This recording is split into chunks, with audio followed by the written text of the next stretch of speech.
So hello good people of the internet, this is Tommy Kelly and this is the first book club.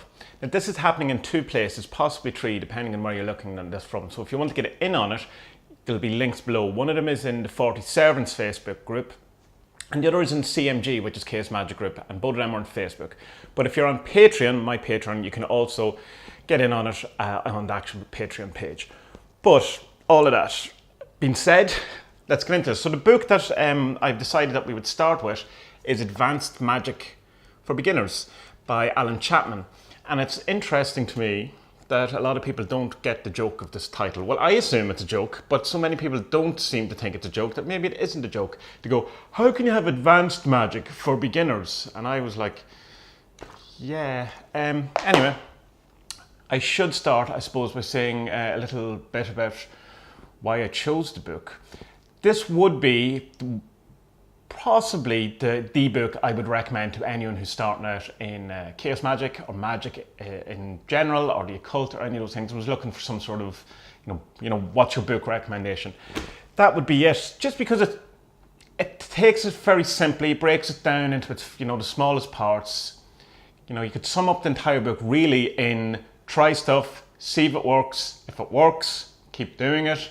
If it doesn't work, do something else, which is also, my main kind of what I feel magic is about, a good magical practice. So it's a good first book into magic and stuff like that. It's very simple. It doesn't take itself too seriously. It does. Obviously, Alan Chapman's a serious enough sort of guy, but it's fun. It pokes fun at itself. So that's why I chose it. I thought it was a very good one. And seemingly a lot of people haven't read it, or at least would look for a reread. Now it is a while since I read it, so I did read the 4 chapters that we said we would do for this week. Just reread them, so they're kind of fresh. I should also probably say a bit about who Alan Chapman is. Alan Chapman came known to the internet, I suppose, through the website Baptist Head, which he did with Duncan Barford and an Irish guy called Sean, whose second name I can't remember. Sean left fairly quick anyway. And they had a podcast and they had a blog and all this kind of thing. And they did kind of a series where the two of them, Duncan Barford and Alan Chapman, talked about their quest for enlightenment over a year and a half period or something like that, through meditation and magic practices, to the point where they both claimed enlightenment by the end of it. Some people dispute that. Some people say it's not for the person to say. I've talked about it before about, enlightenment and stuff on the blog. If you want to check that out, millions of people have talked about it. But since Baptist Head, Alan Chapman has done a couple of websites which he started and then deleted. And so that was Open Enlightenment, Anti-Occult, Fountainhead. I think I'm missing one. But anyway, his latest one is Wiser by Design, which also the link is down below if you want to check out what it is. It's kind of a wisdom school. So let's get into this. So it starts off, interestingly enough, being dedicated to Ganesha. And I have a big love for Ganesha, and as I think a lot of magicians do. He seems to be quite friendly with magicians, and he seems quite open and people respond to him really well. So again, interesting that it's also, this book is dedicated to him. I kind of didn't remember that, kind of didn't. I know there's a part of Alan Chapman's story about offering an orange to Ganesh in India. I remember that, so I knew he had some connection, but not so much that he had dedicated the whole book. Now, this starts with the question, what is magic? And the answer is, there's not a man, woman or child on the planet who doesn't know what magic is. Which I think is fair enough. We all do know what magic is. We know what we say when we talk about magic. And we know the difference between, say, fantasy magic, possibly, and real magic, or whatever. And it's where we define those things, I think, is where we get the hang up. But in general, we do know what magic, everyone knows what magic is. The next question is, does it work? And his answer is no. But of course, he then goes on to explain it does work. And the whole point out of this is going that you can't really talk about the experience of magic to someone who's never done it. So the whole point, it's a very practical book, very pragmatic, and you have to go and do some magic for you to experience. His example is that you could talk to someone about the experience of sex, but until they actually have had sex, then it's, it's no good. They won't understand. They won't, know what sex is until they've had sex. He also talks a bit about how magic can manifest, and this thing where he talks about that you have to, there has to be some way for it to manifest. So if you're doing something like you want to fly or you want to do these things, it's more likely that those things are going to come out in dreams or in some sort of other thing rather than in reality or whatever.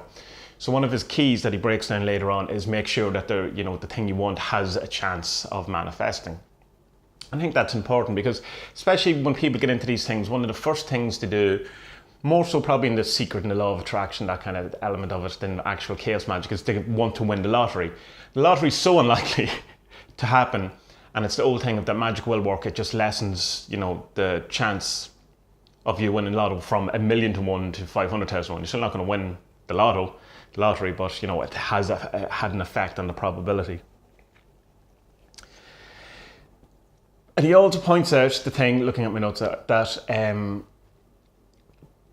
well, we can talk about this. What is real? To a certain extent, if you go, is magic real? Is this going to manifest in reality and all that? What is real? The brain can't tell the difference between what is imagined and what actually happened or whatever. It has the same reaction, same chemical reactions. It acts the same under tests or whatever to whatever stimulus it is, whether it's imagined or whether it's actually happening. So what is real, if to your brain what is real is both imagined and both the actuality of it. So he goes into a bit about what is actual reality and all that. So that can be, we can discuss that below in the comments too.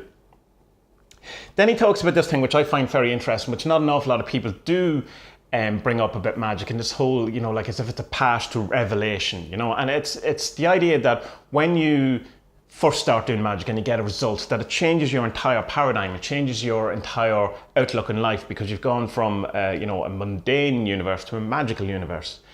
And so every step along the way of the magician, as he gets more proficient and has bigger effects, bigger revelations, it becomes a revelationary experience, to the point that his own kind of definition of magic is a way of experienced truth. And he says in this bit is that magic is one way of experienced truth through this revelationary type system of changing how the magician sees the universe.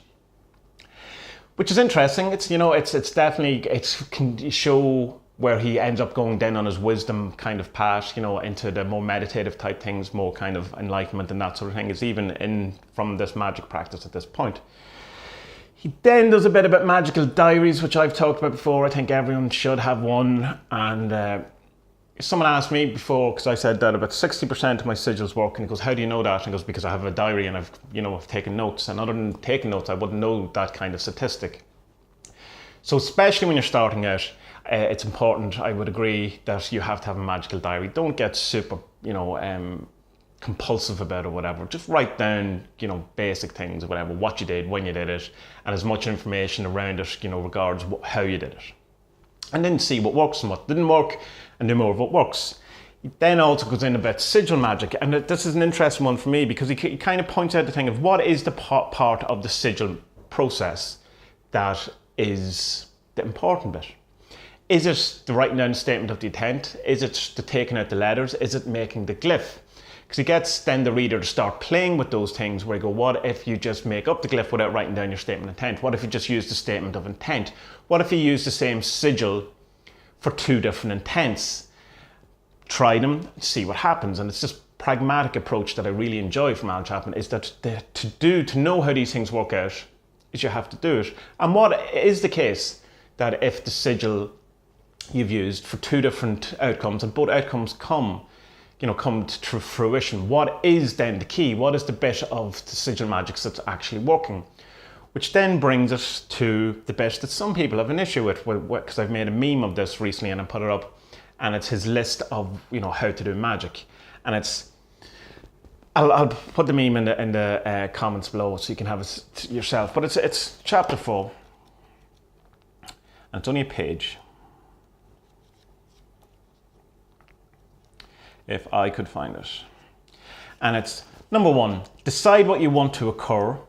To ensure that what you want to occur has a means of manifestation. We talked about this before. This could be a dream too. Like if you want to fly, you could have a lucid dream of flying. So it's, it doesn't necessarily, you don't have to be bound to just the material world.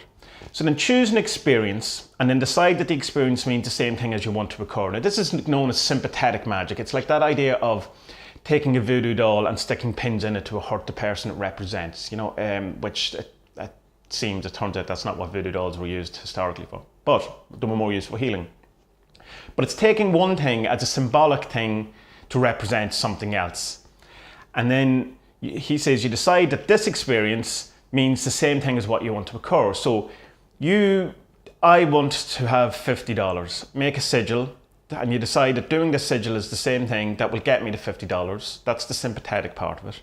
Then you make the sigil, you release it, and then you get the result. And because he's gone through the thing of saying that we're not sure which part of the sigil is the important bit, is it the writing down, is it the intent, is it the actual symbol itself, is it the launching? And it doesn't seem to, in each case, it couldn't be any of these, or maybe it's none of these things. So if you just do some sort of symbolic thing that represents the thing you want, and then decide that's what it is, then the result should follow, or not, depending on what you think. So I think that's a good discussion point and a good place to start off is what actually is the bit of, like, say, sigil magic or any magic that's working. And I think this is the whole thing about chaos magic, which was meant to bring it down to its, the belief or the constituent parts of, what is it, the bits that work. So I'm looking forward to hear what you all think about that bit, and about, do you think that is a good definition of magic? Do you think the revelationary element of magic is understated or overstated too much? What do you think of his thoughts on, keeping a record, or in the sigil magic, and which bits of sigils are? And then the brief history he does at the beginning of the, the Western mystical or magical tradition and stuff like that. So it's 4 chapters. It's not, haven't got that far into the book or anything, but the gist of the book is certainly there already. So I'm very interested in hearing what everyone else thought about it. Now, before I go, I will say that the next chapter that we will go up to, right, we will go up to chapter 8, and that's including chapter 8. So up to page 69 for next week. And we'll see how we get on. So yeah, really looking forward to hearing what you've come up with, and I will talk to you all in the comment section. Thank you.